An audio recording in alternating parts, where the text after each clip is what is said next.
Often, when people set out to quit drinking or using, they imagine that they will make a change from drinking one day to not drinking the next. Such black and white expectations are usually meant to make goals clear and to demonstrate a strong determination that is good. But such goals can also present problems when things don't go as planned. When people set out to change a habit, whether it is to drink less, to exercise more, or to eat healthier foods, they rarely make the change overnight. Research shows that lasting change usually happens gradually, that there is a transitional period between the old behavior and the new one.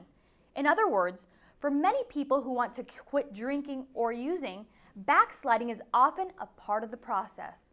It is also important to distinguish between a lapse and a relapse.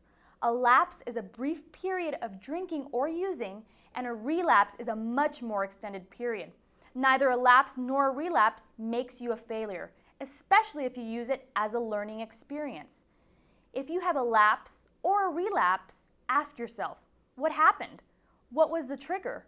What do you need to plan for in the future in order to avoid another mishap? Research shows that there are common causes to most lapses. By far the most common cause is negative emotions, but other common triggers are social pressures, interpersonal problems, feeling urges, testing one's control over drinking, dealing with pain and illness, and even having positive feelings. Whichever one of these got to you, a lapse tells you that you need to plan for it in the future so you don't get triggered again. Another important aspect is to recognize your own personal relapse warning signs. Do you start thinking about drinking? Or do you start to withdraw from friends and family? Maybe you're feeling confused and frustrated, or maybe you're not attending to your responsibilities. Whatever it may be, the sooner you can recognize it, the sooner you can take action to get yourself into a better place and head off the drinking or using that will otherwise come your way.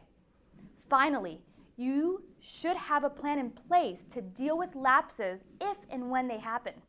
First, adjust your expectations so you don't give up when things go wrong.